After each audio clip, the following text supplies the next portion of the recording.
중국을 공동의 위협으로 적시한 한미일 3국 정상의 캠프 데이비드 회의. 쿼드와 오커스에 이어 새로운 안보 협력체로 발돋움했다는 평가가 나옵니다. 동북아시아를 넘어 아세안과 태평양 섬나라들로 세를 넓혀 나가겠다는 구상도 피력했습니다.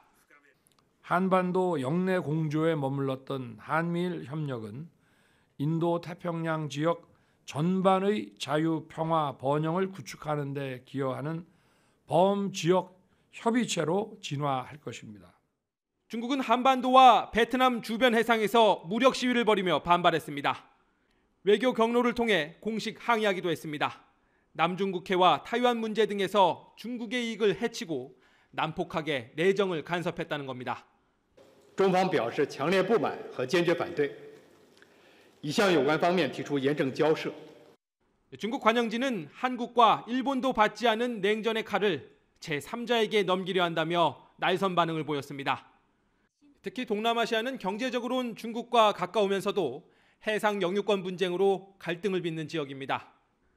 바이든 대통령은 한미일 정상회의에 이어 다음 달 베트남을 방문해 전략 제휴를 맺기로 하는 등 계속해서 중국의 아픈 곳을 후벼파고 있습니다.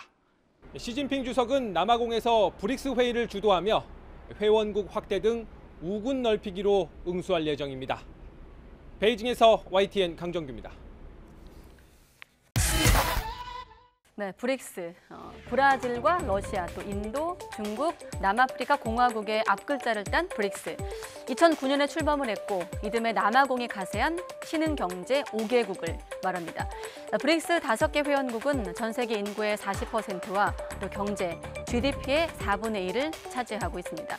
미국이 주도하는 국제질서에 대안을 지향하고 있는데요. 설립 14년 만에 중대한 전기를 맞게 됐습니다. 사우디아라비아와 이란, 또 아랍에미리트, 이집트, 아르헨티나, 에티오피아까지 6개 나라가 브릭스에 합류했습니다. 특히 경제 안보 분야에서 미국의 견제와 압박을 받고 있는 중국과 우크라이나 전쟁에 따른 고립을 탈피하려고 하는 러시아가 브릭스의 확장을 적극 환영하고 있습니다. 金砖国家要走发展振兴道路上的同行者，反对脱钩断链、经济胁迫。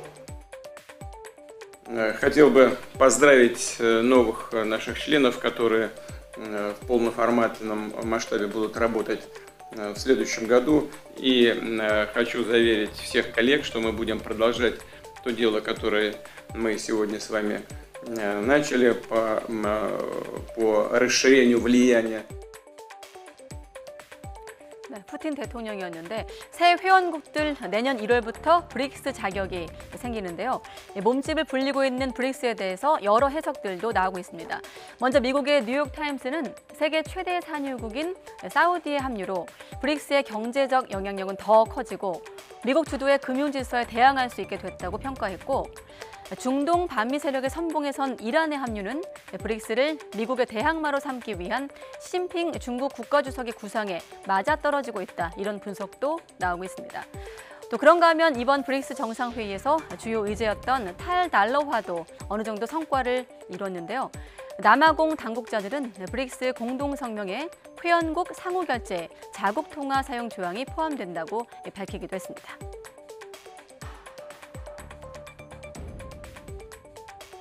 جمهوری اسلامی ایران به صورت قاطع از تلاش‌های موفق بریکس در راستای دلارزدایی از روابط اقتصادی میان اعضا و همچنین استفاده از ارزهای ملی و تقویت سازوکارهای بریکس برای پرداخت و تسویه مالی حمایت می‌کند. 브릭스 메커니즘이란 표현도 있었는데 14년 만에 회원국이 11개 나라, 2배 이상 늘어난 브릭스. 전 세계 인구의 46%와 또 GDP의 36%를 차지할 것으로 블룸버그 통신이 예상하기도 했는데요.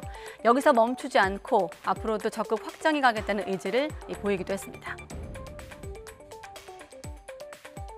We have consensus on the first phase of this expansion process, and other phases will follow.